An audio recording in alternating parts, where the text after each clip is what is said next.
Hello everybody, my name is Drake, and welcome to Spooky Scary Saturdays, where, as the week comes to a close, I watch a spooky scary movie and tell you guys what I thought about it. Today I'll be covering Obsession, released in 2026. For those of you who haven't seen the movie yet, I'll give you a brief rundown of it. Basically, it's about this guy who obtains some sort of novelty shop wish-making item that, at first glance, seems to be nothing particularly interesting, but it actually does work. It does grant wishes, and this particular individual wishes that his crush would really like him, which it then goes completely off the rails from there in a multitude of different ways. Mostly psychological horror. There's some gore here and there in the later parts, but it is mostly a psychological horror movie. If that sounds like something up your alley, go check it out first, and then come back and watch the rest of the video. And feel free to leave whatever thoughts you have in the movie down in the comments below. The main reason why I made this channel is so that once a week I could sit down and just, discuss these cool horror movies, or these bad horror, any horror movies at all. I just really wanted a place to talk with other horror movie fans about whatever movie I happen to feel like watching. So if you agree with me, or if you disagree with everything I say, and if you think I'm extremely wrong, please feel free, leave it in the comments, and we'll get a discussion going. It'll be fun. It'll be a fun time all around. Anyways, let's jump right into it. Just to get right to the point, it's a good movie. It's a darn good movie, actually. Some might even say it's a very good movie. Some might even say it's the best movie. I don't think it's the best movie, but it is a great movie. There's so much to like about Obsession. There's I genuinely believe someone could talk about it for hours. I'm not going to. So I'm not going to, but I believe it is possible. There's a lot of cool details and such in the movie. There's a lot to be read into about how the wishes work and everything and all that, all the lore. But my general thoughts about it to start is that I have never felt so uncomfortable watching a movie. And that's the best compliments I could possibly give it. This is genuinely, I have seen quite a lot of scary movies in my time. And I don't get really scared easily. I really don't. I've seen a lot of gory movies. I've watched all the Saws, all the Terrifiers. I've watched a lot of psychological horror. I've watched The Shining and whatever.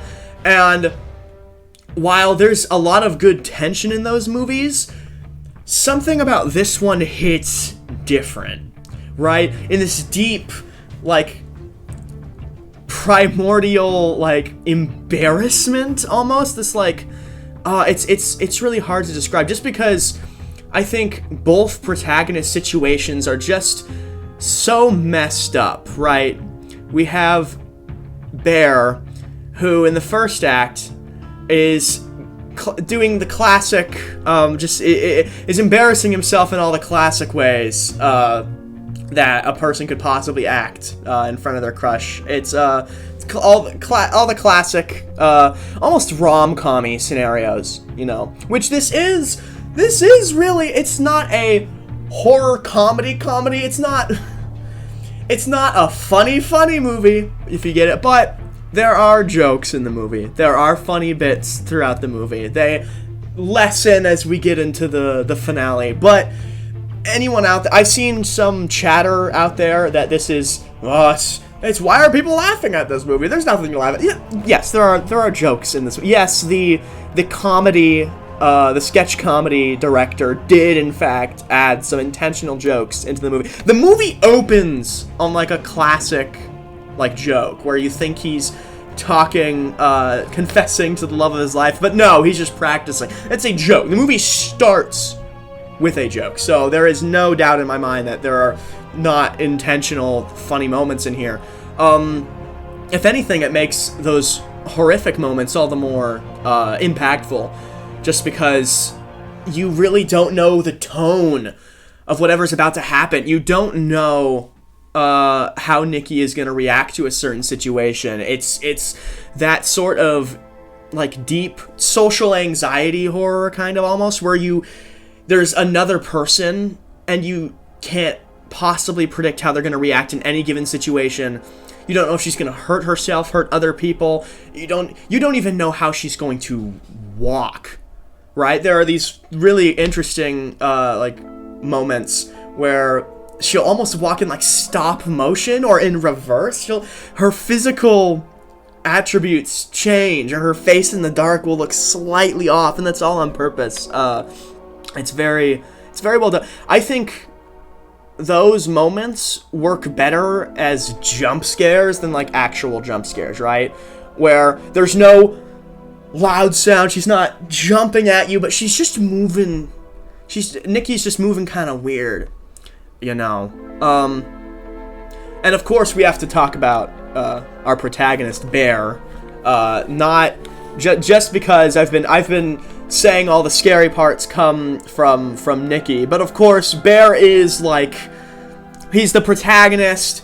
Is he a villain? I think he becomes villainous later in the movie. I think at first, like, obviously the wish that he makes is horrible because it removes Nikki's autonomy and everything like that. But if we step back for a second, Bear did not know that his little knick-knack one-wish willow was, like, real. Like, it was gonna work. It was just kind of him being frustrated in the moment. I don't think it is wrong for a person to hope that somebody likes you. I think that is a very human problem that almost everyone has gone through at least one point in their lives. It would be different if he knew for a fact, like if he had seen the wish granting willow already work once before and then he did it, but he didn't. So I cut him a little bit of flack. But once you get into the end stretches of the movie, like where the one scene where real Nikki is like actually able to communicate and is begging for Bear to kill her, and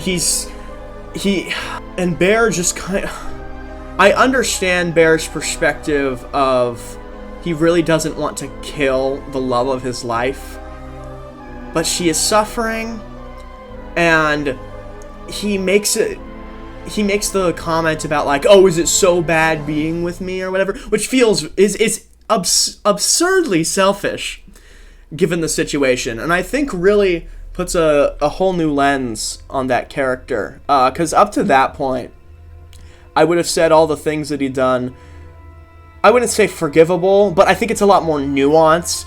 But I think at that moment, he really becomes a lot more antagonistic. Now, did he deserve to kill himself at the end? I don't know. I think that's kind of the redemption, even though he doesn't. Again, I think the problem with why someone could talk about this movie for so long is that there is a lot of nuance to it. There's quite a lot of nuance to the morality of the situation, and that's what makes it so frightening and uncomfortable watching it, is you are just like, what in the world would I do in this scenario if it happened to me? Like, what's the right thing to do?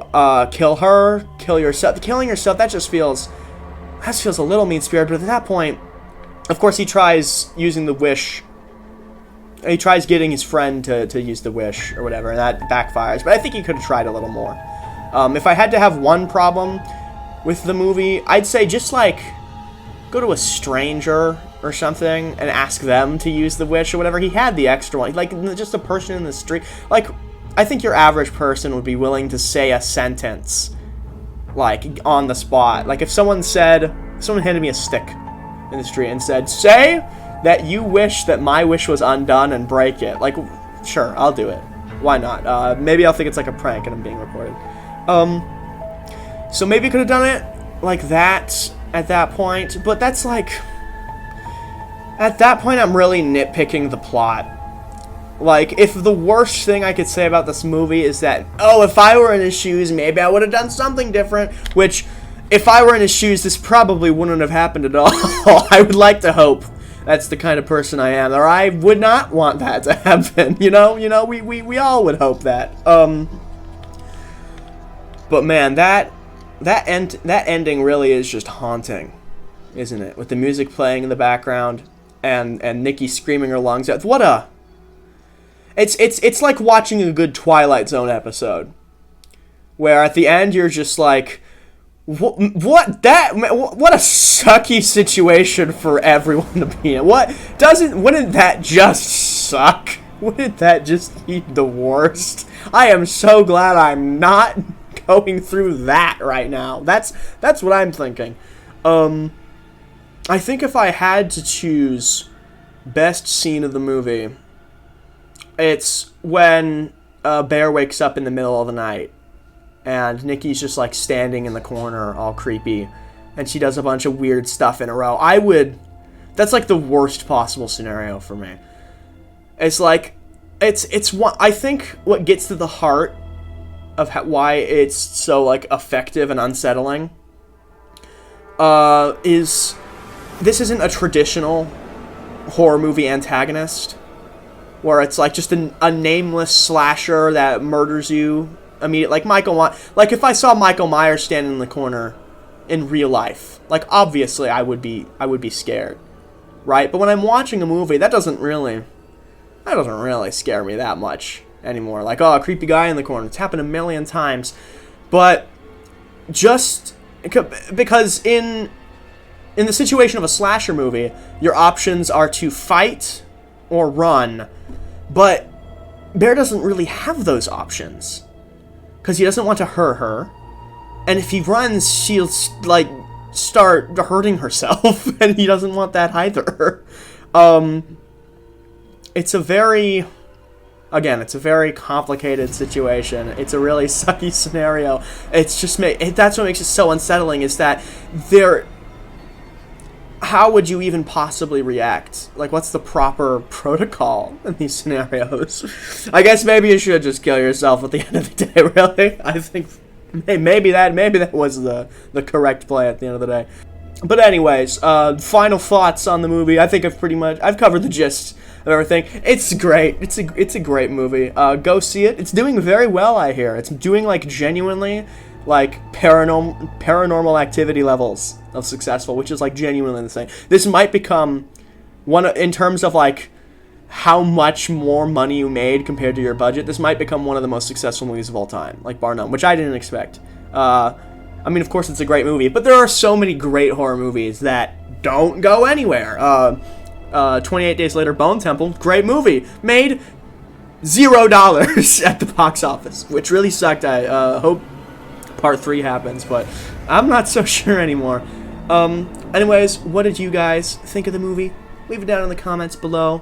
Thank you everybody for watching, and I'll see you next Saturday.